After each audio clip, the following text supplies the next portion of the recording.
Hello aspirant.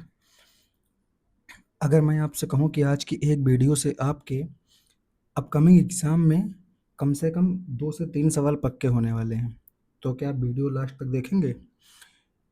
जी हाँ, बिल्कुल। पिछले 15 से 20 सालों के पेपर का एनालिसिस करने के बाद जो सबसे ज़्यादा रिपीटेड थीम वाले क्वेश्चन पूछे गए हैं, वो इसी टॉपिक से पूछे गए हैं। तो ये वीडियो आपके लिए आज का टॉपिक आज जो हम टॉपिक पढ़ने जा रहे हैं, ये है क्लास 12th एनसीईआरटी का चैप्टर नंबर 2, यानी एंशियंट हिस्ट्री हम पढ़ रहे हैं और वहाँ का ये चैप्टर नंबर 2 है। हर साल 2 से 3 क्वेश्चन इस टॉपिक से रिपीटेड थीम पे बार बार पूछे जा रहे हैं। तो आज का ये टॉपिक हम यहाँ से शुरू कर रहे हैं। जैसे हम शुरू करते हैं, वहाँ देखते हैं कि हड़प्पा सभ्यता के 1500 वर्षों बाद ऋग्वेद का लेखन कार्य किया गया। यानी हड़प्पा सभ्यता जब आई, तो हड़प्पा सभ्यता के लगभग 1500 वर्ष यानी 1500 वर्षों बाद ऋग्वेद का लेखन शुरू हुआ। यानी हड़प्पा सभ्यता पहले थी, उसके बाद ऋग्वैदिक काल आया। ये हमें बस एक जानकारी के लिए याद रखना है। आगे बढ़ेंगे तो आगे बढ़ते ही हमें कुछ चीज़ें मिलेंगी कि जो ईसा पूर्व की पहली शताब्दी है, उसके दौरान हमें शवों के अंतिम संस्कार के कुछ नए तरीके मिले, जिसे हमने पढ़ा था महापाषाण या शिष्ट। ये सब मैंने क्लास 6 के एनसीईआरटी में कर लिया था। आगे बढ़ते हैं, ये चीज़ें हमें याद नहीं है, मैं आपको जानकारी के लिए कुछ चीज़ें बता रहा हूँ। जैसे कि ईसा पूर्व 6ठी शताब्दी में नए परिवर्तन के प्रमाण मिलते हैं। ईसा पूर्व 6ठी शताब्दी मतलब क्या होगा? महाजनपद का काल। जो महाजनपद का काल है, वहाँ से हमें कुछ नए परिवर्तन मिलते हैं, जैसे आरंभिक राज्यों, साम्राज्यों और रजवाड़ों का विकास। कृषि उपज बढ़ा तो नए नगरों का उदय हुआ। यानी अगर कभी सीधा स्टेटमेंट पूछ लिया जाए कि 6ठी शताब्दी ईसा पूर्व में कौन कौन से परिवर्तन देखने को मिले, तो एक तो मिला राज्य और साम्राज्यों का विकास हुआ, कृषि उपज बढ़े यानी कृषि उपज बढ़ी, नए नगरों का उदय हुआ। आगे देखेंगे तो यहाँ से क्वेश्चन आना शुरू हो जाता है। जैसे पहला नाम मिलेगा जेम्स प्रिंसेप। यानी जेम्स प्रिंसेप कौन था? सबसे पहले चीज, जेम्स प्रिंसेप कौन थे? तब जेम्स प्रिंसेप कौन है, अगर इनके बारे में जानना हो तो ये जेम्स प्रिंसेप इन्होंने क्या किया था। आप जब पूरी लाइन पढ़ेंगे तो मिलेगा ईस्ट इंडिया कंपनी के एक अधिकारी थे। यानी ये जो है, ये ईस्ट इंडिया कंपनी के अधिकारी थे। ठीक है। दूसरी चीज कि इन्होंने ब्राह्मी और खरोष्ठी लिपियों का अर्थ निकाला। बस एक सवाल यहीं से तुरंत कंफर्म होता है और लगभग ये सवाल हर साल रिपीट हो रहा है कि ब्राह्मी और खरोष्ठी लिपि को पहली बार किसने पढ़ा? तो किसका नाम आएगा? जेम्स प्रिंसेप का। ठीक है। आगे देखेंगे कि लिखा है कुछ अभिलेखों पर, यानी जो अशोक ने अभिलेख लगवाए थे, आपको क्लास 6 में पढ़ाया था मैंने कि अशोक ने जो अभिलेख लगवाए हैं, उसमें बृहद लेख हैं, शिला लेख हैं, स्तंभ लेख हैं, ये सब लगवाए हैं। तो उसमें कुछ पर राजा का नाम अशोक भी लिखा मिला है। ठीक है। आगे देखेंगे तो जैसे ये क्वेश्चन, ये रिपीटेड क्वेश्चन आपको इतने साल रिपीट मिला, जैसे 1990 में, 2004, 2012। अशोक के शिलालेखों को सर्वप्रथम किसने पढ़ा? ये जेम्स प्रिंसेप। इसका उत्तर क्या होगा? James Prinsep. अगला 2015 में एक सवाल है, अशोक के अभिलेखों को सर्वप्रथम पढ़ा गया किसके द्वारा? जेम्स प्रिंसेप के द्वारा। तो ये क्वेश्चन आप देखेंगे कि लगातार इधर रिपीट हुआ, इधर रिपीट हो रहा है। आगे बढ़ेंगे, आगे मिलेगा महाजनपद के बारे में। 16 महाजनपद जो हैं, इनके बारे में पढ़ने को मिलेगा। 16 महाजनपद यानी 6ठी शताब्दी ईसा पूर्व की चर्चा की जा रही है। किसकी चर्चा हो रही है यहाँ पर? 6ठी शताब्दी ईसा पूर्व की। अब ये जो 6ठी शताब्दी ईसा पूर्व का समय है, इसे परिवर्तनकारी काल माना जाता है। क्यों माना जाता है? क्योंकि इस समय क्या हुआ? इस समय आरंभिक राज्यों और नगरों का विकास हुआ, लोहे के बढ़ता प्रयोग हुआ, यानी लोहे का प्रयोग व्यापक रूप से किया गया, और सिक्कों का विकास हुआ। यानी 16 महाजनपद जो है, महाजनपदों का काल आया, 6ठी शताब्दी ईसा पूर्व का समय आया। इसमें कुछ परिवर्तन दिखे। वो परिवर्तन कौन कौन से हैं? आरंभिक राज्य और परिवर्तन का, नगरों का उदय, इसके साथ में लोहे का बढ़ता प्रयोग, सिक्कों का विकास। ठीक है। इसके बाद क्या हुआ? इसी काल में, यानी इसी 6ठी शताब्दी ईसा पूर्व में बौद्ध और जैन साहित्य की विचारधाराओं का भी विकास हुआ। आगे हम बौद्ध और जैन धर्म जब पढ़े थे क्लास 6 में, तो वहाँ पे मैंने आपको बताया था कि जो बौद्ध और जैन धर्म के ग्रंथ है, उसमें 16 महाजनपदों की चर्चा की गई है। वो यहाँ पर भी लिखा है कि बौद्ध और जैन धर्म के आरंभिक ग्रंथों में महाजनपद नाम से 16 राज्यों का उल्लेख है। यद्यपि याद क्या रखना है कि महाजनपदों का उल्लेख तो दोनों ग्रंथों में है, यानी भगवती सूत्र और अंगुत्तर निकाय दोनों ग्रंथों में किया गया था। ये बात मैंने क्लास 6 में भी पढ़ाई थी। लेकिन अंतर क्या है? अंतर यह है कि जो दोनों ग्रंथ है, दोनों में एक समान 16 राज्यों की चर्चा नहीं की गई, यानी उनकी सूची अलग अलग है, लेकिन उनमें से कुछ राज्य दोनों में समान है। जैसे वज्जी की चर्चा, मगध, कोसल, कुरु, पांचाल, गांधार और अवंती। ये याद रखना हमें। अगर कभी पूछ ले कि निम्नलिखित में से कौन से महाजनपद ऐसे हैं जो भगवती सूत्र और अंगुत्तर निकाय अथवा जैन धर्म या बौद्ध धर्म दोनों के ग्रंथों में मिलते हैं, तो उनमें से कौन कौन से हैं? वज्जी, मगध, कोसल, कुरु, पांचाल, गांधार और अवंती। आपका पहला सवाल ये होगा कि ये इतने तो मैं याद कर लूंगा, पर 16 के 16 मैं कैसे छांटू कौन सा था कौन सा नहीं था। अनुमान क्या होता है, जब भी ऐसा कोई भी क्वेश्चन पूछा जाता है तो वहां पे क्या किया जाएगा कि ऐसा क्वेश्चन सेट किया जाएगा, निम्नलिखित में से कौन से महाजनपद दोनों धर्म के ग्रंथों में मिलते हैं। और उसमें एक ऑप्शन दिया गया होगा कि सारे, यानी उपयुक्त सभी, और वही सही होगा। लेकिन उसके बाद भी हमें जानकारी के लिए ये तैयार कर लेना है, अथवा ऐसे भी कभी पूछ ले कि कितने हैं, तब हो सकता है। तो ये क्वेश्चन लगभग पूछा जाता है। आगे, कि जो महाजनपद हैं इन पर राजा का शासन होता था, लेकिन कुछ महाजनपद ऐसे हैं जहां पर गढ़ द्वारा शासन किया जाता है, यानी कई लोगों का समूह शासन करता था।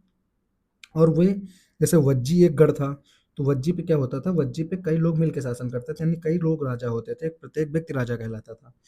आगे देखेंगे कि प्रत्येक महाजनपद की एक राजधानी भी थी, ये मैंने पढ़ा। अब प्रत्येक महाजनपद की राजधानी थी और जिसे प्रायः किले से घेरा जाता था। यानी अगर ये स्टेटमेंट पूछ लिया जाए कि सारे महाजनपद की राजधानियां जो है किले से घिरी थी, तो गलत बात है।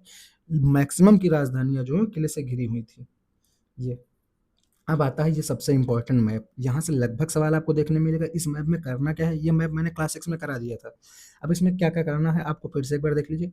एक तो जितने भी ये महाजनपद हैं, ठीक है, आपको क्या करना है, इनका नाम लिखना है। एक तरफ क्या करना है, एक तरफ महाजनपद लिखना है, ये महाजनपद हो गया, और इसकी एक तरफ राजधानी। ये काम आप करेंगे अपने मन से, मैंने क्लास 6 में कराया हुआ भी है, और यहाँ भी अगर करना है तो आप करेंगे। दूसरी चीज, कैसा क्वेश्चन यहाँ से पूछा जा सकता है, क्वेश्चन पूछा जा सकता है इनका क्रम लगाओ। यानी अगर कभी पूछ ले पूर्व से पश्चिम की ओर क्रम, तो आपको क्या करना, सबसे पहले अंग आएगा, तो अंग सबसे पहले आता है। ये याद रखना है कि अंग से शुरू होगा इधर का। फिर आपको कुछ ऐसा कभी नहीं होगा कि ये बगल बगल के पूछ लेगा, आपको इतना दूरी मिलेगी, जैसे अंग, फिर मगध, फिर काशी, फिर मत्स्य, ऐसे चार दे दिया जाएगा, या ऐसे दे दिया जाएगा उत्तर से दक्षिण, जैसे गांधार, सूरसेन, मत्स्य, अवंती, इस तरह से दिया जाए। तो ये क्रम आपको करना है, ये आपका काम है कि आप मैप को देखें बार बार और मैप से ऐसी चीजें निकाल के लिखें। जैसे मैंने आपको राजधानी का एक सवाल बताया, तो क्या पूछा गया कि चंपा किस महाजनपद की राजधानी है? तो भैया देखो मैप में चंपा दिया हुआ है, मैप में ये देखो चंपा दिया हुआ है। अब चंपा किस महाजनपद की राजधानी है? तो चंपा राजधानी है अंग की। चंपा किस महाजनपद की राजधानी थी? तो अंग की राजधानी क्या थी? चंपा थी। ये आपको मैप में मिल जाएगा। ठीक है, ये क्वेश्चन डायरेक्ट मैप से है। जैसे निम्नलिखित में से कौन सा सही सुमेलित नहीं है? जैसे अंग की चंपा, बिल्कुल सही बात है। वत्स की कौशाम्बी, ये भी बिल्कुल सही बात है। मत्स्य की विराटनगर, बिल्कुल सही बात है। लेकिन कौशल की राजधानी ऐच्छत्र लिखा है, जबकि कौशल की राजधानी क्या दी हुई है? श्रावस्ती। तो ये हमें याद रखना है, बिल्कुल भी किसी भी हालत में ये नहीं गलत करना है। ये मैप हमारा काम है कि हम इसको डीप जाके एकदम पढ़ें, नोट्स बनाए इस मैप के। ठीक है, ऐसे देखो अस्मक यहाँ दिया हुआ है, तो सबसे, अगर पूछ ले कभी सबसे दक्षिणी, तो सबसे दक्षिणी अस्मक। अब जैसे क्वेश्चन और दिखाएगा, 16 महाजनपदों में मथुरा इनमें से किसकी राजधानी थी? तो भाई मथुरा सूरसेन की राजधानी थी। जब आप देखेंगे मथुरा, तो ये देखो मथुरा दिखेगा, यहीं पर सूरसेन दिखेगा। तो ये सीधे क्वेश्चन मैप से आ रहे हैं। तो आपको इस मैप का पूरा जा करके आराम से बैठ करके एक एक चीज निकालनी है और वो नोट करनी है। आगे बढ़ेंगे तो आगे मिलेगा ओलिगार्की। तो ओलिगार्की क्या है? एक ऐसा समूह शासन है जहाँ क्या होता था, पुरुष के द्वारा सत्ता चलाई जाती थी। यानी अगर पुरुष के हाथ में सत्ता है तो उसे ओलिगार्की कहते हैं। आगे क्या, इसी 6ठी शताब्दी ईसा पूर्व, यही जो 6ठी शताब्दी ईसा पूर्व का समय है, इसी समय क्या हुआ, ब्राह्मणों ने धर्मशास्त्र ग्रंथों की रचना शुरू की थी। अब जो धर्मशास्त्र ग्रंथ बनाए गए, उनमें क्या था, उनमें राजा के लिए नियम भी बनाए गए थे। उन्हीं धर्मशास्त्र ग्रंथों में राजा के लिए नियम भी बनाए गए थे। तो कभी ऐसा स्टेटमेंट पूछ ले कि धर्मशास्त्र में राजा के लिए या शासक के लिए नियमों का उल्लेख किया गया था, तो स्टेटमेंट सही हो जाएगा। आगे देखेंगे कि जो धीरे धीरे राजाओं ने अपनी स्थायी सेनाएं और नौकरशाही तंत्र तैयार कर लिए। यानी महाजनपद के जो राजा थे, इन्होंने क्या किया, अपनी सेना स्थायी करना शुरू कर दिया। और जो सहायक सेना पर निर्भर थे, फिर भी इसके बाद भी ये नहीं कि सारे जितने महाजनपद थे सबकी अपनी स्थायी सेना हो गई, कुछ लोग सहायक सेना पर निर्भर रहे। अब जो सहायक सेना थी उसमें ज्यादातर जो कृषक वर्ग के लोग आते थे, कृषक वर्ग के लोग सैनिक के रूप में नियुक्त किए जाते थे। जैसे क्या कहता है कि राज्य अब भी, बाकी राज्य अब भी सहायक सेना पर निर्भर थे, जिन्हें प्राय कृषक वर्ग से नियुक्त किया जाता था। आगे बढ़ेंगे, आगे बढ़ेंगे तो देखेंगे कि 16 महाजनपदों में मगध के बारे में पढ़ना है। मगध सबसे महत्वपूर्ण महाजनपद रहा। क्यों? क्योंकि सबसे शक्तिशाली महाजनपद मगध। अब इसके कई कारण थे। इसके कितने कारण? इसके बहुत सारे कारण हैं। जैसे खेती की उपज वहाँ बहुत अच्छी थी। दूसरा, मगध महाजनपद में लोहे की खदानें थी। दो, तीसरा, इस जब लोहे की खदानें हुई तो क्या उससे उपकरण और हथियार बनाना सरल हुआ। यानी पहला क्या था, खेती की उपज। दूसरा था लोहे की खदानें। तीसरा था क्या, हाथी बहुत उपलब्ध थे, हाथी की विशाल मात्रा थी, क्योंकि उसका क्या हुआ, उससे सेना का एक बहुत बड़ा क्षेत्र बनाया गया, यानी बहुत विशाल सेना बनाई गई। आगे क्या था कि गंगा और इसकी उपनदियों से आवागमन सस्ता और सुलभ था, यानी वहां पर क्या था, गंगा थी, गंगा एक नदी थी और गंगा नदी से जलमार्ग के द्वारा यातायात जो है बहुत सुगम हुआ। दूसरा क्या था, और उसके अलावा शासकों की नीतियां थी, यानी महत्वाकांक्षी शासक थे उस एरिया में, इसलिए मगध जनपद जो है वो सबसे ज्यादा महत्वपूर्ण जनपद बना। तो आपको क्या लिखना है, जब मैं बोल रहा हूँ तो आप ऐसे लिखेंगे कि मगध शक्तिशाली होने के कारण क्या क्या थे, खेती की उपज, लोहे की खदानें और हाथी की उपलब्धता, गंगा और इसकी उपनदियां, फिर शासकों की महत्वाकांक्षी नीतियां। आगे, प्रारंभ में राजगीर, यानी राज बिहार, बिहार इसी का नाम है, अब इससे क्या होता है, बिहार में ही राजगीर है। और जो मगध था इसकी सबसे पहली राजधानी क्या थी, वो राजगीर थी। अब राजगीर क्या थे, किलेबंद शहर था। अब बाद में चौथी शताब्दी ईसा पूर्व में पाटलिपुत्र को राजधानी बनाया गया, यानी पहली राजधानी राजगीर थी, दूसरी राजधानी पाटलिपुत्र थी, ये याद रखना है। आगे बढ़ेंगे तो हमको लिखेगा कि अशोक के अधिकांश अभिलेख प्राकृत में हैं। अगर कभी स्टेटमेंट जाए कि अशोक के सारे अभिलेख प्राकृत में हैं तो गलत, अशोक के मैक्सिमम अभिलेख प्राकृत में हैं, जबकि पश्चिमी उत्तर से मिले अभिलेख अरेमाइक और यूनानी भाषा में है। यानी जैसे ये अगर भारत है पूरा, तो जो इस साइड के अभिलेख मिले हुए हैं ये अभिलेख अरेमाइक और यूनानी भाषा में है।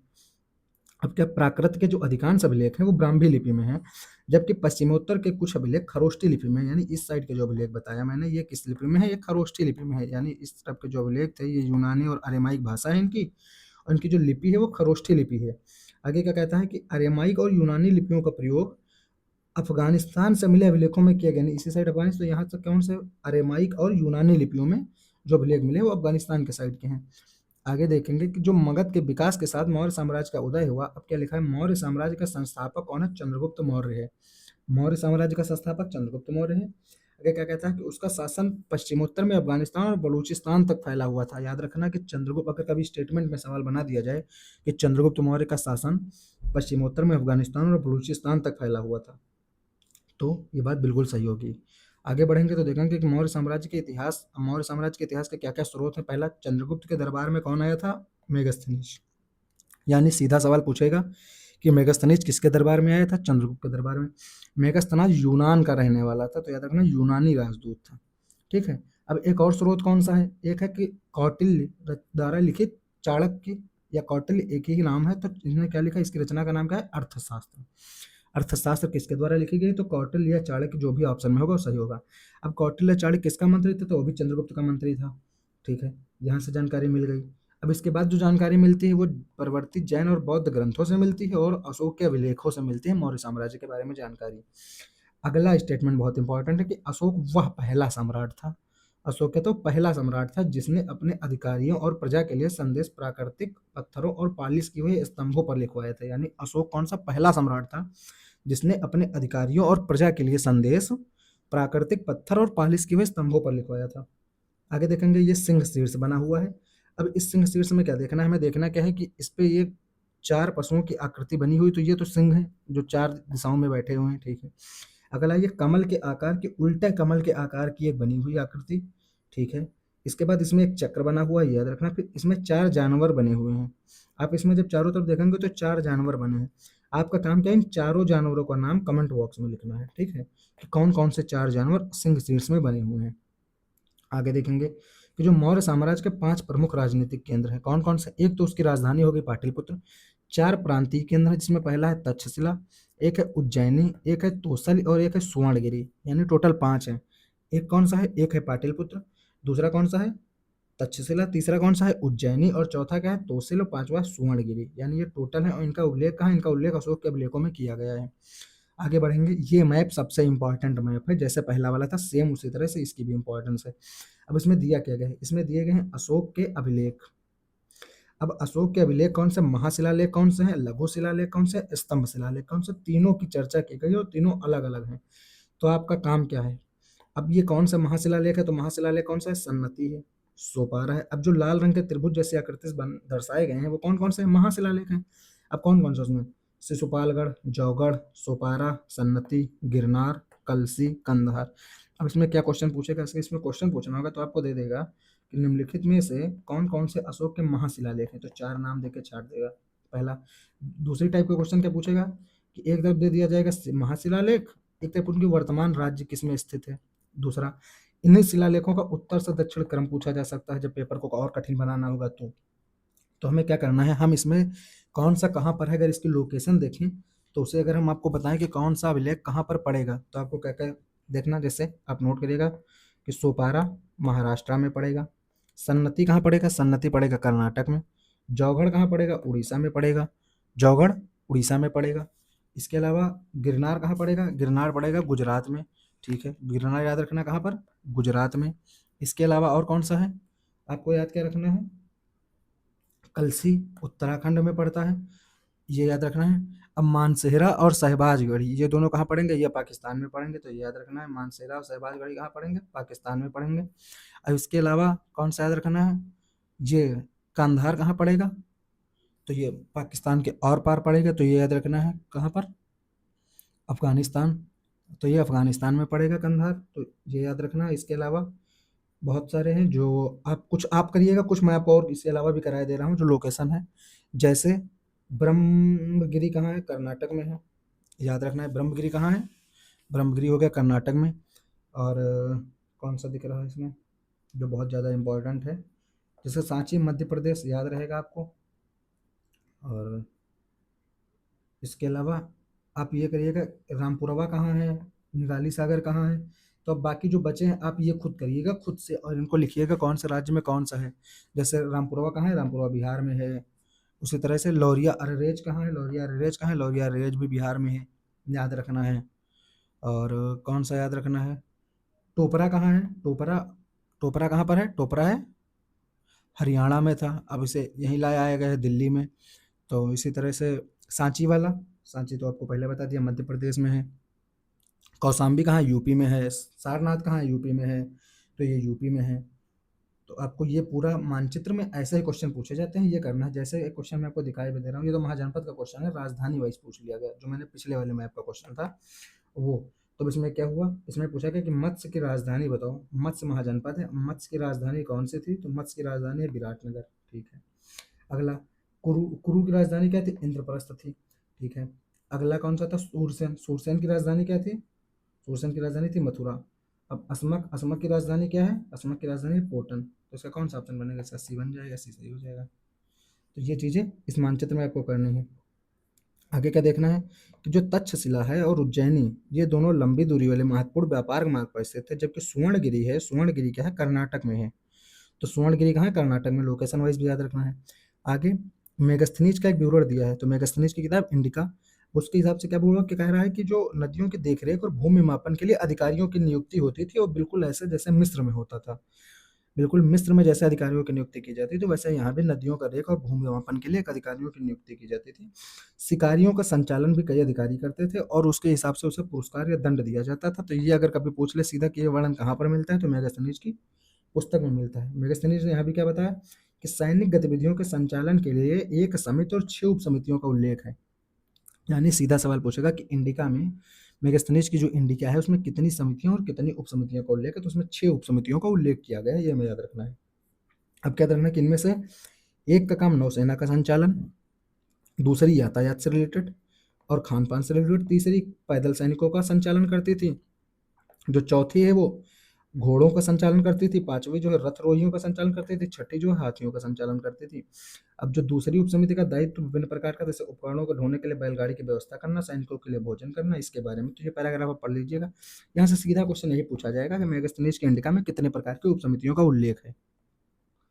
आगे देखेंगे क्या कह रहा है, अशोक जो है, अशोक ने धम्म प्रचार के लिए क्या किया, धम्म महामात नामक विशेष अधिकारियों की नियुक्ति किसने की थी, तो अशोक ने की थी। आगे बढ़ेंगे तो आगे देखेंगे कि जो मौर्य साम्राज्य है ये उपमहाद्वीप के सभी क्षेत्रों में नहीं फैल पाया था, क्योंकि अभी हमने क्या पढ़ा कि मौर्य साम्राज्य में जो चंद्रगुप्त का साम्राज्य था वो अफगानिस्तान तक था उधर। तो कभी ये स्टेटमेंट बना दे कि मौर्य साम्राज्य उपमहाद्वीप के सभी क्षेत्रों में फैल गया था, तो ये गलत है, क्योंकि सभी क्षेत्रों में नहीं फैला था। आगे अर्थशास्त्र जो है कौटिल्य के, इसमें क्या क्या प्रशासनिक संगठन और सैनिक संगठन के बारे में जानकारी मिलती है, उसमें हाथियों को पकड़ने के उपाय बताए गए हैं। तो कभी पूछ ले हाथियों को पकड़ने का उपाय मौर्य साम्राज्य के किस पुस्तक के बारे में वर्णित है, तो उसका सीधा उत्तर होगा अर्थशास्त्र। अब देखो ये है दक्षिण के राजा और सरदार के बारे में, तो यहाँ क्या कहा गया है, एक शब्द है तमिलकम। तमिलकम में क्या आता है, तमिलनाडु एवं आंध्र प्रदेश और केरल के कुछ हिस्से। तो ये सवाल अभी पूछा गया, एक एग्जाम हुआ सीडीएस का 2025 में, उसमें एक सीधा सवाल मिला कि तमिलकम में कौन कौन से क्षेत्र आते हैं। अब उसमें ऑप्शन बनाए गए आंध्र प्रदेश, तमिलनाडु, ऐसे आंध्र प्रदेश, कर्नाटक। तो इसका सही आंसर क्या होगा, आंध्र प्रदेश और तमिलनाडु। तो जो आंध्र प्रदेश और तमिलनाडु है ये मिलकर तमिलकम बनाते हैं, और कभी कभी इसमें केरल के कुछ हिस्से शामिल हो जाते हैं। तो अगर आपके सामने क्वेश्चन बना दिया जाए कि तमिलकम में निम्नलिखित में से कौन सा क्षेत्र नहीं शामिल है, तो उसमें दे दिया पहला ऑप्शन आंध्र प्रदेश, दूसरा दे दिया जाएगा तमिलनाडु, तीसरा दे दिया जाएगा केरल, चौथा दे दिया जाएगा कर्नाटक। तो कौन सा शामिल नहीं, तो कर्नाटक शामिल नहीं है, ये आपको याद रखना है, ठीक है। इसके अलावा ये बॉक्स में जो दिया है सरदार और सरदारी के बारे में क्या पूछेगा।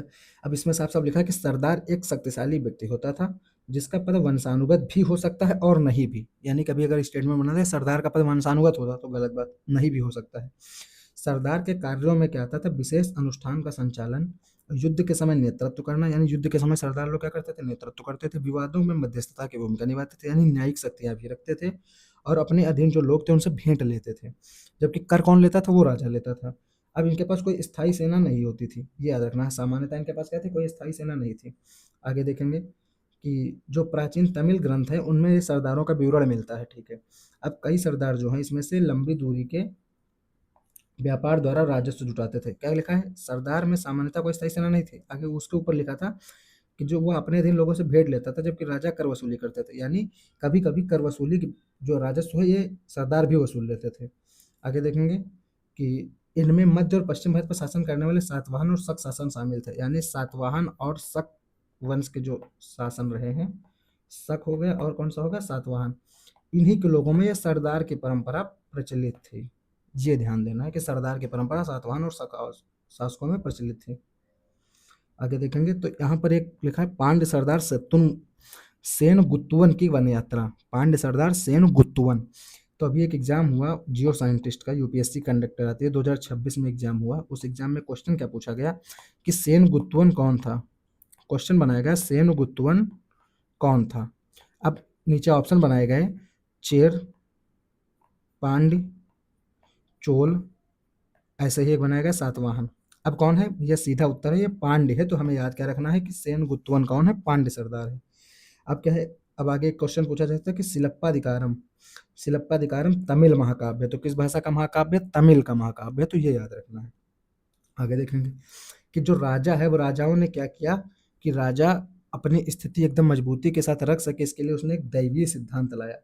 अब सिद्धांत क्या लाया कि जो राजा है वो खुद को देवी देवताओं के साथ जोड़ना शुरू कर दिया।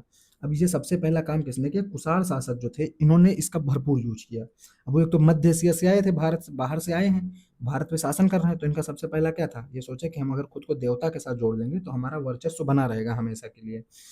अब इसी तरह से कुषाण शासकों ने क्या किया कि उत्तर प्रदेश में मथुरा के पास में देव स्थान पर कुषाण शासकों की विशालकाय मूर्तियां लगवाई गई, बहुत बड़ी बड़ी मूर्तियां लगवाई और खुद को देवताओं के साथ संबंध स्थापित किया गया, और क्या किया, अपने नाम के आगे देवपुत्र की उपाधि लगा ली। तो अगर कभी क्वेश्चन पूछ लिया जाए कि अपने नाम के आगे देवपुत्र की उपाधि किस वंश के शासकों ने लगाई, तो सीधा उत्तर होगा कुषाण वंश के शासकों ने। या फिर ये पूछ ले अगर कि खुद को देवतुल्य किसने बताया, कौन से वंश के शासकों ने खुद को देवतुल्य बताया, तो कुषाण वंश के शासक होंगे। अब क्या कह रहे हैं, संभवतः वे चीनी शासकों से प्रेरित हुए होंगे जो स्वयं को स्वर्गपुत्र कहते थे, यानी ये कोई पहली बार नहीं था कि भारत में कुषाण आए और इन्होंने शुरू किया, चीन में भी ऐसी व्यवस्था प्रचलित थी। आगे देखेंगे कि एक कुषाण सिक्का दिखाया गया है जिसपे एक भाग पे तो कनिष्क ने स्वयं को बनाया है फोटो, और दूसरे भाग पे देवता का। तो आपको साफ साफ दिखेगा कि क्या है कि उसने देवता के साथ संबंध स्थापित किया, जैसे ये कनिष्क की स्वयं की मूर्ति और इधर देवता की मूर्ति। तो अगर एक कभी स्टेटमेंट बना लीजिए कि कुषाण कुषाण काल के जो सिक्के हैं उनमें एक तरफ शासक की स्वयं की मूर्ति बनी है जबकि दूसरी तरफ देवताओं की मूर्तियां बनाई गई हैं, तो ये सही होगा। आगे देखेंगे कि जो इलाहाबाद का स्तंभ लेख है जिसे प्रयाग प्रशस्ति की भी कहते हैं, उसकी रचना किसने की, हरिशेन ने की। अब हरिशेन क्या, हरिशेन समुद्रगुप्त के राजकवि थे, यानी समुद्रगुप्त जो शासक है उसके राजकवि कौन है, हरिशेन है। और हरिशेन ने किसकी रचना की, प्रयाग प्रशस्ति की रचना की। अब उसकी रचना किस भाषा में की गई, तो संस्कृत में की गई। ये याद रखना है कि भैया प्रयाग प्रशस्ति की भाषा क्या है, तो संस्कृत है। आगे प्रयाग प्रशस्ति की चर्चा की गई है, प्रयाग प्रशस्ति में अब ये कभी ऐसे पूछा जा सकता है कि निम्नलिखित में से वो क्या बनाएगा, वो बनाएगा कि निम्नलिखित में से निम्नलिखित कथन किस शासक के बारे में बताया गया है, जैसे कि वह करुणा से भरा हुआ है, वो गायों का दाता है, वो देवताओं में कुबेर वरुण इंद्र और यम के तुल्य है। यह कथन किसके बारे में कहा गया है और किसने कहा, तो यह कथन भैया किसका है, यह कथन हरिशेन का है, और ये कहा किसके बारे में गया है, समुद्रगुप्त के बारे में कहा गया है, तो ये याद रखना है। आगे बढ़ते हैं, आगे बढ़ेंगे तो मिलेगा गिरनार। गिरनार की गुजरात की एक सुदर्शन झील है, यानी गिरनार कहाँ है, गुजरात में है। अब वहाँ पर एक सुदर्शन झील बनाई गई, सुदर्शन झील क्या है, कृत्रिम जलाशय था। यानी मानव द्वारा बनवाया गया था। अब इसकी जानकारी किससे मिलती है? तो शक शासक रुद्रदामन। अगर कभी पूछ ले रुद्रदामन किस वंश से संबंधित है, तो शक वंश से है। अब उसने क्या किया, इसके अभिलेख में इसी गुर्जर की सुदर्शन झील के बारे में चर्चा है। अब क्या कहा जा रहा है कि इसका जो निर्माण है वो मौर्य काल में एक स्थानीय राज्यपाल द्वारा करवाया गया था, और रुद्रदामन ने इस झील की मरम्मत अपने खर्चे के साथ करवाई थी, और उसने इसके लिए कोई भी कर नहीं लिया था। आगे देखते हैं कि जातक कथाएं जो है पहली शताब्दी ईसा पूर्व में मध्य में पाली भाषा में लिखी गई, यानी जातक कथाएं क्या है, पाली भाषा में लिखी गई थी। अब क्या है, कभी पूछ ले गंध तिंदु क्या है, तो गंध तिंदु एक जातक है, याद रखना गंध तिंदु का संबंध जातक से है। आगे देखते हैं कि उपज बढ़ाने का एक तरीका हल का प्रचलन था। अब हुआ क्या, जो महाजनपद काल में उपज बढ़ी तो उसमें लोहे का प्रयोग हुआ भैया। जब लोहे का प्रयोग हुआ तो जो हुआ क्या कि जब लोहे का प्रयोग हुआ तो मिट्टी थोड़ी गहराई से खोदना शुरू हुई। अब इसका लाभ यह मिला कि फसल की पैदावार बढ़ गई। आगे देखेंगे कि जो सेम ये चीज सारी जगह पे लागू नहीं हुई। अब पंजाब और राजस्थान का जो क्षेत्र है यही चीज वहां पर 20वीं शताब्दी में जाके लागू होती है, जो महाजनपद काल में बाकी मगध के क्षेत्र में लागू हो गई थी। वही चीज सेम वही लोहे के प्रयोग द्वारा फसल को उपजाना का बढ़ाना कहाँ शुरू हुआ, ये 20वीं शताब्दी में आया पंजाब और राजस्थान में। तभी तो पंजाब हरित क्रांति में सबसे अग्रणी हुआ, क्योंकि वहां पे यही सारी तकनीकें लाई गई। उच्च किस्म के बीज आए, फसल की जुताई की गई, बार बार उर्वरकों का प्रयोग किया गया। आगे क्या कहता है कि जो मनुस्मृति है ये आरंभिक भारत का सबसे प्रसिद्ध वृद्धि ग्रंथ है, सबसे पहला नहीं सबसे प्रसिद्ध है। इसे संस्कृत भाषा में 2वीं शताब्दी ईस्वी में लिखा गया, यानी मनुस्मृति की भाषा अगर कभी पूछ ले तो वो संस्कृत है। आगे देखते हैं, यहाँ से सवाल पूछा जाएगा और ये थोड़ा टफ सवाल लगेगा आपको। जैसे क्या कहता है, पाली भाषा में गहपति का प्रयोग, यानी गहपति एक पाली भाषा का शब्द है। अब इसका प्रयोग किसके लिए होता है? छोटे किसानों और जमींदारों के लिए। यानी गहपति का अर्थ क्या है? छोटे किसान और जमींदार। ठीक है, पहली चीज छोटे किसान और जमींदार। आगे, बड़े बड़े जमींदार और ग्राम प्रधान शक्तिशाली माने जाते थे, जो प्रायः किसानों पर नियंत्रण रखते थे। और जो ग्राम प्रधान का पद था वो वंशानुगत था, यानी ग्राम प्रधान का पद वंशानुगत था। और गहपति कौन है? वो छोटे किसान और जमींदारों के लिए प्रयोग होता था। आगे क्या है कि जो तमिल संगम साहित्य उसमें कुछ शब्दावली दी हुई, जैसे वेल्लालर। तो अगर कभी पूछ ले वेल्लालर कौन थे, तो वेल्लालर है बड़े जमींदार। उसके आगे लिखा मिलेगा आपको वेल्लालर कौन है? बड़े जमींदार। आगे बेलालर कौन है? बेलालर या बड़े जमींदार। हलवाहा या उलवर, यानी अगर कभी पूछ ले उलवर कौन है, तो उलवर है हलवाहे। ठीक है। आगे, हलवाहा या उलवर और दास अड़िमई, यानी अगर अड़िमई पूछे अड़िमई कौन है, तो अड़िमई है दास। ठीक है, ये शब्दावली है, ये याद रखनी है हमें, ये इंपॉर्टेंट बॉक्स है यहाँ से। आगे देखते हैं, गहपति के बारे में दिया है। गहपति के बारे में भी मैंने बताया कि छोटे किसान और जमींदार हैं। अब क्या कह रहा है, गहपति घर का मुखिया था और घर में रहने वाली महिलाओं या नौकरों सभी पे उसका क्या होता था? नियंत्रण होता था। और वह अन्य सभी वस्तुओं का घर में मालिक होता था, ये याद रखना है। आगे देखेंगे कि हर्षचरित क्या है। हर्षचरित की भाषा संस्कृत है, याद रखना है। अब हर्षचरित किसके बारे में? तो हर्षवर्धन के बारे में लिखी गई है। इसके लेखक कौन है? बाणभट्ट है, और 7वीं शताब्दी ईस्वी में लिखी गई है। तो इसमें से 3-4 क्वेश्चन पूछे जा सकते हैं कि हर्षवर्धन के राज कवि कौन है? बाणभट्ट है। ठीक है। हर्षचरित किसके बारे में? तो हर्षवर्धन के बारे में है। हर्षचरित की भाषा क्या है? तो संस्कृत है। हर्षचरित किस समय लिखी गई? तो 7वीं शताब्दी ईस्वी में लिखी गई है, ये याद रखना है। आगे देखेंगे कि प्रभावती गुप्त जो है, प्रभावती गुप्त जो शासक है, शासिका रही है, उसके विषय में क्या है कि उस महिलाओं को सामान्यतः अधिकार नहीं थे इस समय, लेकिन प्रभावती गुप्त को कुछ अधिकार थे कि उसने भूमिदान का एक उल्लेख मिलता है। तो अगर कभी पूछ ले कि इस समय सामान्यतः स्त्रियों के पास संपत्ति का अधिकार था, तो नहीं था। प्रभावती गुप्त शायद शासिका रही होगी, इसलिए उसके पास अधिकार रहे हैं। आगे देखेंगे कि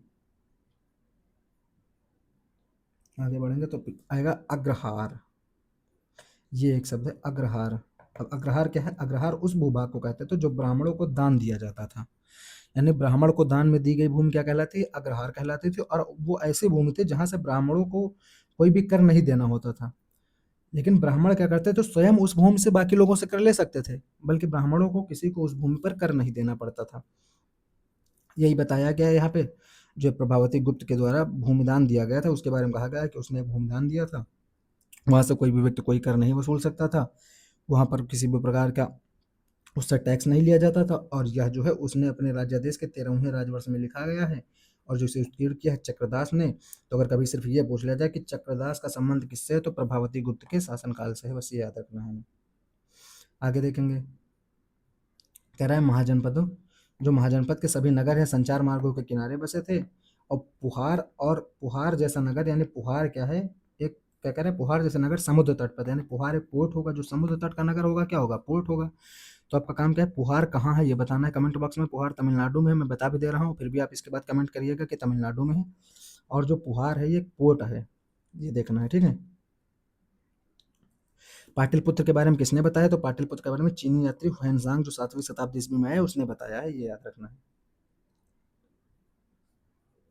एक मैप और मिलता है। अब इस मैप के बारे में हमें क्या पढ़ना है, जैसे इसमें कौन सी लोकेशन कहाँ पर है, ये सबसे ज़्यादा इंपॉर्टेंट है कि कौन सी लोकेशन कहाँ पर है। जैसे ये यूपीएससी 2023 में क्वेश्चन पूछा गया कि धान्य कटक कहाँ है। भैया धान्य कटक कहाँ है, आंध्र प्रदेश में है, ठीक है। इसके अलावा भरुकच्छ कहाँ है, गुजरात में है। सोपारा कहाँ है, महाराष्ट्र में है, याद रखना है। पैठन कहाँ है, महाराष्ट्र में है, याद होना चाहिए। शिशुपालगढ़ कहाँ है, उड़ीसा में है, याद होना चाहिए। ये 2024 में क्वेश्चन पूछा गया। चंद्रकेतुगढ़ कहाँ है, 24 से 25 में आया यूपीएससी में। ये कहाँ है भैया, ये वेस्ट बंगाल में। तो ये लोकेशन ऐसे हैं जो हमें बिल्कुल याद होनी चाहिए। कुडुमनाल कहाँ है, तमिलनाडु में है। पुहार कहाँ है, आपको भी बताया तमिलनाडु में है। तो ये लोकेशन ऐसी है जो हमें याद होनी चाहिए, कौन सी कहाँ पर है, क्योंकि सीधा सवाल पूछेगा। जैसे 2023 में पूछा गया धान्य कटक कहाँ है, चंद्रकेतुगढ़ 2024 से 25 में पूछा गया। शिशुपालगढ़ भी पूछा जा चुका है। अब ऐसे कभी पूछा जा सकता है, कोडुमनाल कहाँ है, तमिलनाडु में, याद रखना है। पुहार कहाँ है, तमिलनाडु में है। इसके अलावा ये याद रखना है कि कौन से पश्चिमी तट पर है, यानी पश्चिमी तट यानी पूर्वी तट पर। इसमें क्या है, ये पूर्वी तट पर है, ये पश्चिमी तट पर है। तो अगर पूर्वी तट पे पूछे तो चंद्रकेतुगढ़ है, शिशुपालगढ़ है, धान्यकटक और पुहार है। तो ये किस पे है, पूर्वी तट पर है, ये याद रखना है। तो ये मैप का काम है, ये आपका करना है बिल्कुल भी। किसी भी हालत में यहाँ से आपको कोई लापरवाही नहीं करनी कि यहाँ से कोई सवाल गलत हो जाए, क्योंकि थोड़े कठिन सवाल होते हैं। अचानक से लोकेशन पूछ ली जाएगी, कोई नहीं बता पाएगा, लेकिन वो 1-2 नंबर बेनिफिट मिलेगा आपको कट ऑफ क्लियर करने में। आगे देखते हैं। तो क्या कहता है, श्रेणी क्या थी। अगर कभी पूछे श्रेणी क्या है, तो श्रेणी है उत्पादकों और व्यापारियों का संघ। उत्पादकों और व्यापारियों के संघ को क्या कहते हैं, श्रेणियां कहते हैं। तो श्रेणियों का काम क्या है, ये श्रेणियां संभवतः पहले कच्चे माल को खरीदती थी, फिर उनसे सामान तैयार कर बाजार में बेच देती थी। यानी बाजार में बेचने का काम किसका था, श्रेणियों का था। कच्चा माल खरीदने का काम किसका था, वो भी श्रेणियों का था। आगे बढ़ेंगे तो मिलेगा कि एक मालाबार तट, आधुनिक केरल, यानी मालाबार तट किधर है, पश्चिमी तट को ही तो मालाबार तट कहते हैं। अब यूनानी समुद्री यात्री द्वारा रचित एक पुस्तक है पेरिप्लस ऑफ एरिथ्रियन सी, यानी पेरिप्लस ऑफ एरिथ्रियन सी किस भाषा की रचना है, तो यूनानी की है। एक चीज, दूसरी चीज कि तमिल, इसी में चर्चा की गई तमिलनाडु के कोडुमनाल। अभी मैंने आपको मैप में दिखाया, तो कोडुमनाल कहाँ है, तमिलनाडु में है।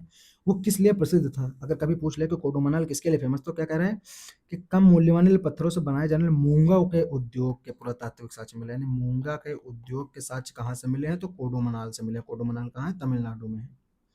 आगे देखते हैं कि चांदी और तांबे के आहत सिक्के 6ठी शताब्दी ईसा पूर्व से पहले ढाले गए थे। यानी अगर पूछे कि महाजनपद काल में सिक्के थे, बिल्कुल थे। कैसे थे, चांदी और तांबे के थे और आहत सिक्के थे, ठीक है। अब आहत सिक्के जो हैं, इस पे क्या है, मौर्य वंश के राजाओं ने भी जारी किया था, ये है। अब शासकों की प्रतिमा और नाम के साथ जो सबसे पहले सिक्के जारी हुए, यूनानी शासकों ने जारी किया।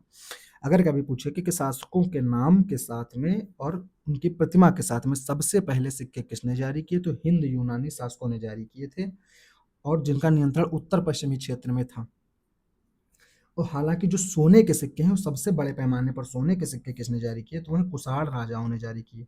सोने के सिक्के किसने जारी किए, तो कुषाण राजाओं ने जारी किए। आगे देखेंगे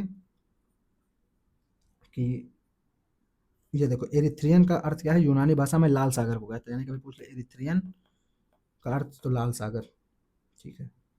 आगे देखेंगे कि पंजाब और हरियाणा जैसे क्षेत्रों के योद्धे, यानी प्रथम शताब्दी ईसा पूर्व में जो वहाँ के कबीलाई शासक थे, उनको योद्धे कहते थे। तो सिर्फ पूछ ले योद्धे कौन थे, तो योद्धे कौन है भैया, पंजाब और हरियाणा जैसे क्षेत्र में कबीलाई शासक हैं। अब उन्होंने भी सिक्के जारी किए थे, और योद्धे शासकों द्वारा जारी तांबे के सिक्के हजारों की संख्या में मिले हैं। ये याद रखना कि योद्धे कौन थे, तो योद्धे कौन है, पंजाब और हरियाणा के क्षेत्र में कबीलाई शासक है, ठीक है। अब 6ठी शताब्दी से सोने के सिक्के मिलने कम हो गए, संकेत मिलता है कि उस काल में कुछ आर्थिक संकट आया होगा, ठीक है। तो एक योद्धे काल का सिक्का है जो तांबे का जारी होता था। आगे देखते हैं, एक गुप्त सिक्का है, गुप्त शासक का। अब गुप्त सिक्के के बारे में क्या याद रखना है कि बीड़ा बजाते हुए समुद्रगुप्त ने सिक्के पे अपना एक चित्र बनाई है। बीड़ा बजाते हुए, बीड़ा बजाते हुए अगर पूछे किस शासक ने अपना चित्रांकन सिक्के पे किया हो, तो समुद्रगुप्त है, ये याद रखना है। आगे देखेंगे कि क्या लिखा है, आधुनिक भारतीय भाषाओं में प्रयुक्त लगभग सभी लिपियों का मूल ब्राह्मी लिपि, यानी ब्राह्मी लिपि एक मूल लिपि है। अब जेम्स प्रिंसेप ने क्या किया, अशोककालीन ब्राह्मी लिपि का 1838 ईस्वी में अर्थ निकाला। अगर कभी पूछ ले कि अशोक ने ब्राह्मी लिपि कब पढ़ी, तो 1838 में, ये हो गया। और जो पश्चिमेत्तर के अभिलेख हैं, उनमें कौन सी लिपि है, उसमें खरोष्ठी लिपि, यानी ब्राह्मी लिपि भारतीय अभिलेख जितने हैं लगभग उसमें है लेकिन जो पश्चिमोत्तर के अभिलेख हैं, जैसे ये पश्चिमोत्तर का क्षेत्र है, तो अफगानिस्तान पाकिस्तान के क्षेत्र में जो लिपि लिखी गई है वो खरोष्ठी लिपि में उसके अभिलेख हैं। आगे देखते हैं कि अशोक द्वारा अपनाई गई उपाधियां जो है उसमें क्या है, देवानाम प्रिय अर्थात देवताओं का प्रिय, और प्रियदर्शी यानी देखने में सुंदर। दो उपाधियां किसकी हैं? अगर पूछे प्रियदर्शी किसकी उपाधि तो अशोक की, देवानाम प्रिय किसकी उपाधि तो अशोक की उपाधि है। अब हिंदू यूनानी शासक में कौन आता है? मेनांडर का नाम आता है, याद रखना है। आगे देखेंगे कि जो राजा जब देवानाम प्रियदर्शी ने शासन के 8 वर्ष पूरे किए तो उन्होंने कलिंग उड़ीसा पर विजय प्राप्त की। यानी शासन के कितने वर्ष बाद? 8वें वर्ष क्या हुआ? कलिंग का युद्ध हुआ था, ये याद रखना है। अशोक जब शासक बना उसके 8वें वर्ष कलिंग युद्ध हुआ है। आगे क्या कहता है? यद्यपि अशोक के अभिलेख आधुनिक उड़ीसा से प्राप्त हुए हैं, लेकिन उनकी वेदना को परिलक्षित करने वाला अभिलेख वहां नहीं मिला है। अगर कभी स्टेटमेंट बना जाए कि अशोक ने धम्म की नीति अपनाई, तो ऐसा अभिलेख कलिंग में मिला? बिल्कुल नहीं मिला है, ये याद रखना है। इसके अलावा कुछ और चीजें, जैसे आगे बढ़ेंगे तो यहाँ पे क्या लिखा हुआ है कि सिकंदर का आक्रमण कब हुआ? 327 से 325 ईसा पूर्व। तो इसका क्रम याद रखना है कि किस क्रम में कौन सी घटनाएं घटी हैं। अब जैसे अगर कभी पूछ ले कि चोल, चेर, पांड्य, सातवाहन और शक, तो ये क्या समकालीन है? पहली बात तो एक चीज। दूसरी चीज, क्योंकि भैया 200 से 100 ईसा पूर्व के बीच में इनका शासन दिखता है हमें, तो ये समकालीन हो जाएंगे। और दूसरी चीज अगर पूछ ले सिकंदर का आक्रमण, चंद्रगुप्त मौर्य का राज्यारोहण, अशोक का शासन, मौर्य साम्राज्य का अंत, तो ये तो आप आसानी से कर लेंगे। अगर पूछ ले 6ठी शताब्दी ईसा पूर्व की घटनाएं कौन कौन सी हैं, तो धान की रोपाई, गंगा घाटी में नगरीकरण हुआ है, महाजनपद है, और आहत सिक्के, तो एक साथ की घटनाएं हैं। आगे अगर यहाँ से पूछ ले क्रम, जैसे कनिष्क का राज्यारोहण और समुद्रगुप्त, गुप्त शासन का आरंभ, चंद्रगुप्त द्वितीय। अब चंद्रगुप्त द्वितीय के समकालीन कौन है? वाकाटक। तो अगर कभी पूछ लो वाकाटक किसके समकालीन है, तो लगा हो ऑप्शन में चंद्रगुप्त द्वितीय, तो बिल्कुल सही हो जाएगा। ऐसे कर्नाटक में चालुक्यों का उदय, तमिलनाडु में पल्लव। यानी चालुक्य कहाँ है? चालुक्य कर्नाटक में, पल्लव कहाँ है? तमिलनाडु में, ये याद रखना है। दूसरा क्या याद रखना है कि कन्नौज में राजा हर्षवर्धन चीनी यात्री वैनसांग की यात्रा, यानी हर्षवर्धन के काल में वैनसांग आया था, ये याद रखना है। आगे देखेंगे तो 1784 ईस्वी में क्या हुआ? बंगाल एशियाटिक सोसाइटी का गठन हुआ। अगर सीधा क्वेश्चन आ जाए कि बंगाल एशियाटिक सोसाइटी का गठन कब हुआ, तो याद रखना है कि कब हुआ? 1784 में हुआ। दूसरा 1838 ईस्वी में जेम्स प्रिंसेप द्वारा अशोक की ब्राह्मी लिपि है जो उसका अर्थ निकाला गया, मैंने आपको पहले भी चैप्टर में बता दिया था। अब कुछ क्वेश्चन मैं आपको करा के दिखाता हूँ, जैसे कौटिल्य के अर्थशास्त्र, यानी अर्थशास्त्र किसकी पुस्तक है? कौटिल्य के। मौर्यकालीन न्याय व्यवस्था में निम्नलिखित न्यायालय अस्तित्व में थे।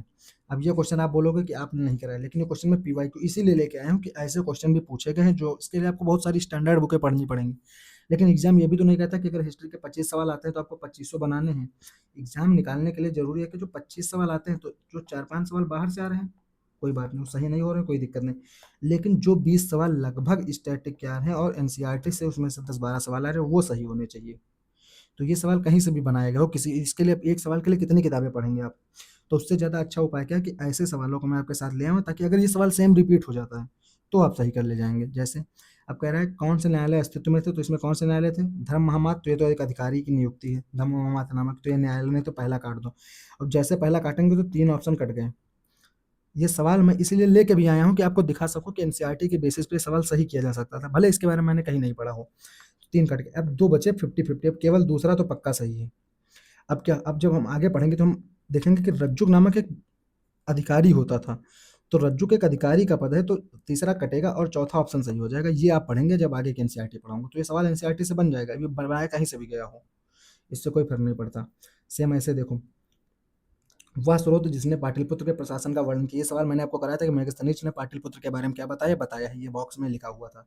तो मेगास्थनीज की पुस्तक क्या है? इंडिका। ये सीधा सवाल एनसीईआरटी से पूछा गया। आगे दिखाता हूँ, जैसे कौन सा स्रोत मौर्यों के नगर प्रशासन का विस्तृत विवरण करता है, तो भैया मेगास्थनीज की जो इंडिका है उसमें नगर प्रशासन के बारे में विस्तृत दिया गया, मैंने अभी आपको पढ़ाया। आगे दिखाऊं कि भाग एवं बलि क्या थे, ये मैंने नहीं पढ़ाया। अब ये राजस्व के एक स्रोत हैं। अब ये अर्थशास्त्र के अनुसार राजा का भूमि पर सर्वोच्च अधिकार था, और ये कर है, कर को भाग कहते थे। इसी प्रकार बल भी राजस्व को एक स्रोत है, कर को क्या कहते थे? भाग कहते थे। ये सवाल इसलिए मैंने आपको करा दिया कि ये सवाल मैंने पढ़ाया नहीं। आगे मेगास्थनीज किसका दूत था, भैया मेगास्थनीज सेल्यूकस का दूत है, ये मैंने क्लास 6 में ही आपको पढ़ा दिया था। कह रहा किसके शासनकाल में मेगास्थनीज आए, तो भैया चंद्रगुप्त मौर्य के शासनकाल में अभी पढ़ाया। आगे क्या करें, मौर्य साम्राज्य का विभाजन 7 वर्गों में विशेष तौर पर उल्लिखित है, किसमें लिखा गया, तो मेगास्थनीज के इंडिका में लिखा है कि अभी 6 उपसमितियां थी। तो उसी प्रकार जो शासन है 7 वर्गों में विभाजित था, ये आप ऐसे भी गेस कर सकते हैं कि उसी में बताया गया कितने प्रकार की उपसमितियां ऐसे ऐसे शासन किया जाता है, तो ये इंडिका में ही होगा। क्या कह रहा है, किसने कहा था कि ब्राह्मण और श्रमण दर्शनों के 2 प्रकार थे, तो मेगास्थनीज ने कहा था। ये स्टेटमेंट याद रखिएगा, अभी सवाल पूछा गया, ये मैंने नहीं पढ़ा है क्योंकि यहाँ पे दिया हुआ अभी नहीं एनसीईआरटी में। एक कह रहा है प्राचीन भारत में दास्तान नहीं थी, किस स्रोत में बताया गया? तो भैया मेगास्थनीज की इंडिका ने बताया है। आगे देखेंगे इंडिका का लेखक कौन है, तो मेगास्थनीज है। आगे देखते हैं कि गुर्जरा लघु शिलालेख जो है अशोक का नाम उल्लेख किया गया है, कहाँ स्थित है भैया? सीधा मैंने पूछा। अभी आपको पता है सांची कहाँ है, गुर्जरा कहाँ है? सब मध्य प्रदेश में। तो आपका काम क्या है कि वो मैप में जो भी दिए हुए हैं अभिलेख, उनकी लोकेशन एग्जैक्ट निकालिए आप। आगे देखिए केवल वह स्तंभ जिसमें अशोक ने स्वयं को मगध का सम्राट बताया है, वो बताया भाब्रू के स्तंभ में, याद रखना है। आगे कहता है अशोक ने कलिंग को मौर्य साम्राज्य से जोड़ लिया था। कलिंग दक्षिण भारत को जाने वाले स्थलीय समुद्री मार्गों को नियंत्रित करते थे। दोनों स्टेटमेंट सही है भैया, तभी तो कलिंग की विजय इतनी इंपॉर्टेंट रखती है। आगे देखते हैं कौन सा बौसक बौद्ध धर्म के अनुयायी थे भैया? तो इनमें कौन कौन से थे?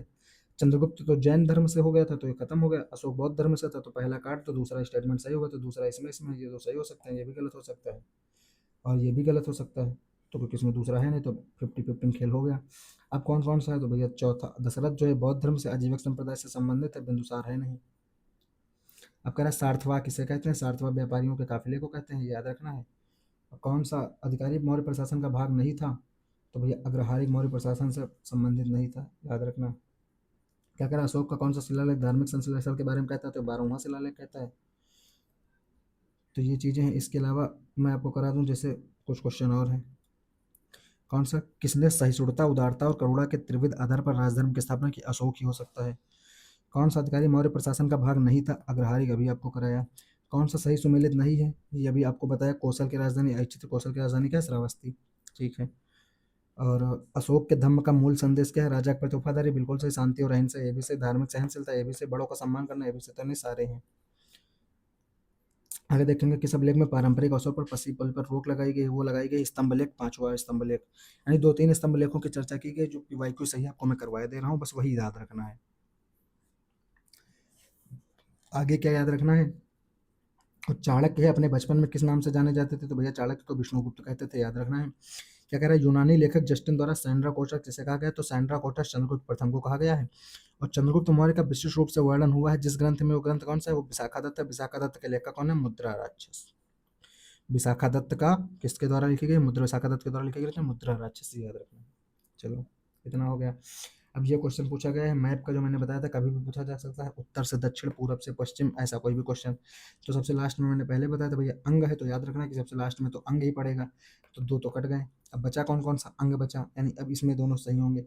अब पहले पे मत से, तो यानी सबसे पहले मत शुरू हो गए, ये भी आपको कंफर्म हो गया। अब बचा कौन सा? चेदी, अवंती, कौशल और वत्स, इसमें क्रम तय करना है। तो अब पढ़ेंगे कि अवंती पहले फिर वत्स पड़ता है, तो सी ऑप्शन सही हो जाएगा।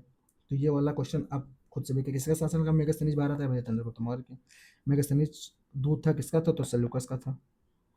अब इसके अलावा कुछ क्वेश्चन और मैं जो पूछे जा सकते हैं वो करा दूं। अगर किस टाइप के क्वेश्चन पूछे जा सकते हैं, तो जैसे क्वेश्चन ये पूछा जा सकता है कि ओलिगार्की से संबंधित, अभी आपको बताया था एक बॉक्स में लिखा हुआ था कि ओलिगार्की, ओलिगार्की क्या है? ओलिगार्की था भैया पुरुष के द्वारा जब सत्ता चलाई जाती है, पुरुष सत्तात्मक शासन क्या है? ओलिगार्की कहलाता था। ठीक है, ये क्वेश्चन एक हो गया। दूसरा, अगर पूछ ले कभी कि मगध शक्तिशाली जनपद हुआ, उसके पीछे के क्या कारण थे? तो एक तो लोहे की खदानें, लोहे की खदानें, लोहे की खदानें थी एक कारण। और दूसरा कारण क्या था? हाथी थे वहाँ के।